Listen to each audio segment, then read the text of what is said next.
morning and welcome to SimWorld today here on August 20th. I am Marsh, joined by JR Storm as we are every Tuesday. Good morning, JR. How you doing? I'm doing great, Marsh. Happy to be on the show. Ready to talk some SimWorld today. Well, there's plenty to get to, so we'll jump right in. Let's start here in Miami, where Tua Tagovailoa, can never get that one right, appeared on the Dan Le Batard show and had Brian Flores. I quote, to put it in simplest terms, if you woke up every morning and I told you that you suck at what you did, that you don't belong doing what you do, that you shouldn't be here, that this guy should be here, and that you haven't earned this right, and then you have somebody else come in and tell you, dude, you are the best fit for this, how would it make you feel listening to one or the other? Stunning words that underscore a lot of the drama, JR, from what was the Brian Flores era. Yeah, definitely. We all know the Brian Flores era in Miami was a complete mess. And, if I were into a situation, I would definitely feel some type of way about it as well. And, just to look back at it, 2020, multiple times in the fourth quarter where Tua was replaced by Ryan Fitzpatrick.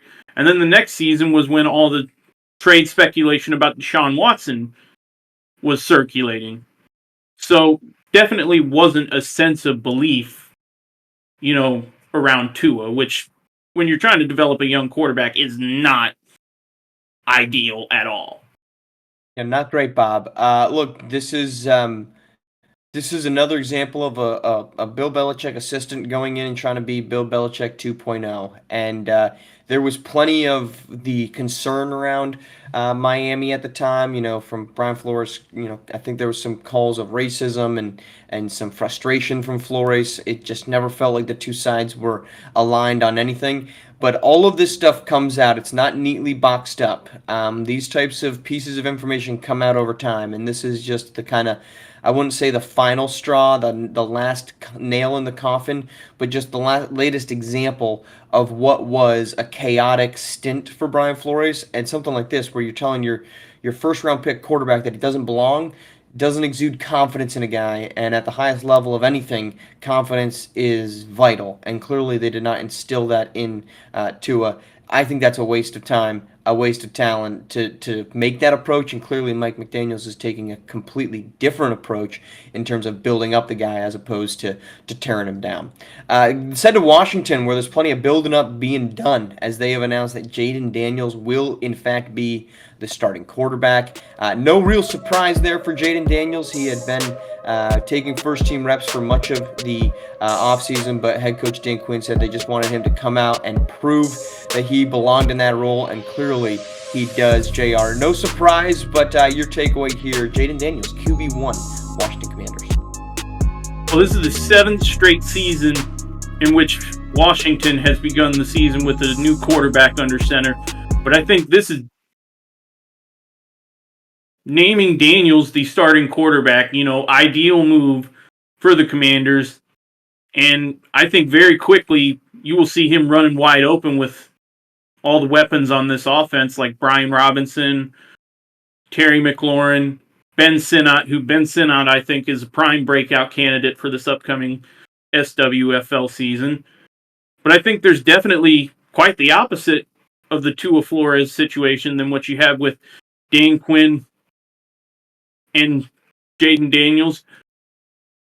Definitely a sense of, we believe in you, you're our guy, go out and get it done.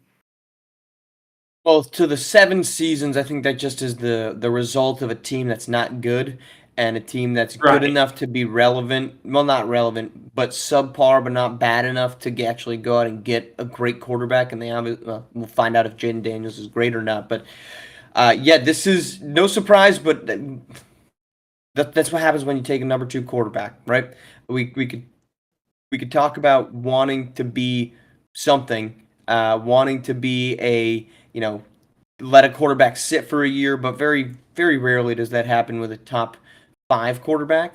You just don't really have that opportunity to pull off. So will be interesting to see how it fares. But look, you got to let the guy go out there and play the game. And like you said, confidence obviously is there for the Washington Commanders and their head coach their new quarterback Jaden Daniels from their head coach Dan Quinn.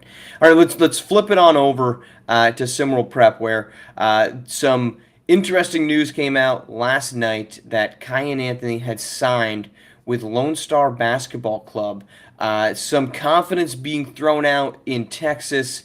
That confidence may have been maybe a little early to the game, as the Anthony camp has come out and said that there was a miscommunication between their camp, Kiyan Anthony's camp, and the Lone Star Basketball Club, that they are not intending to be playing in SimWorld Prep. This is a backup of what Carmelo Anthony had previously said, that he was removing Kiyan Anthony from SimWorld Prep.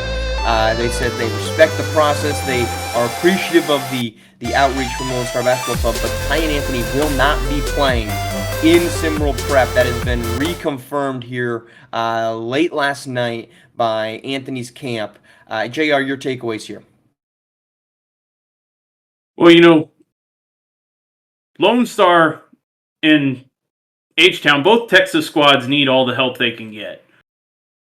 Let's just say that, as it is. So not having a guy of Kiyan Anthony's caliber, I think, is definitely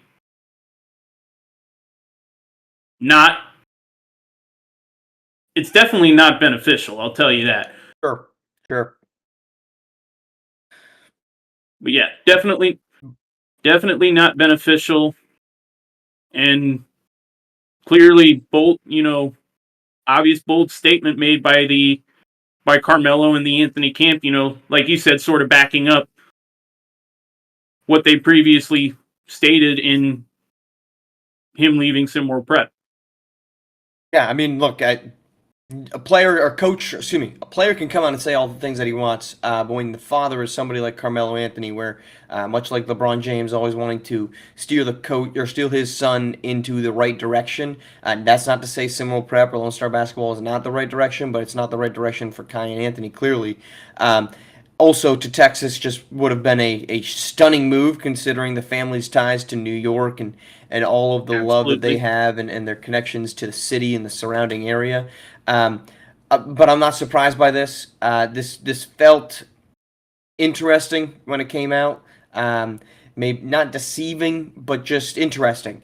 And clearly that's the result of just a miscommunication between Anthony's camp, between Lone Star, and obviously the reporting of that. So Kiyan Anthony not to Lone Star. I'm not, like I said, I'm not stunned by this. It didn't seem like an obvious fit when it was announced. Which ended up being, a little ahead of the gun. So Kiyan Anthony remaining out. Do we expect to see him? No. Will he stay atop the recruit rankings? Probably should, because the kid can ball out, and just because he's not ending up in SimWorld Prep does not mean that he's not playing basketball elsewhere. So any concerns about guys like that being ranked by ACA? I saw ACA released a statement last night saying that they're in the business of providing rankings on all recruits. Look, if you think ACA isn't ranking people that are in SimWorld Prep, I got news for you. There is a lot of other leagues that are taking place every single day. Chief among them, what's called high school basketball, considering SimWorld Prep is a prep league and not a high school league. So Kiyan Anthony expected to just kind of stay in the high school circuit, which, if it's in New York City, is not a bad place to be playing ball. Otherwise, LA, I don't know where Carmelo and Kiyan live, but there's other places for him to be balling out, and ACA's rankings, in my opinion, reflect that appropriately. All right, that is our show. JR, thank you for joining us. Got on plenty of things, so thank you for coming on the show and offering your immense wisdom. We will be back tomorrow, Wednesday morning, with B-Ron the Magician, and we appreciate you tuning in. We'll talk to you then here on SimWorld Today on SimWorld TV, the only place you can see the game, be the game.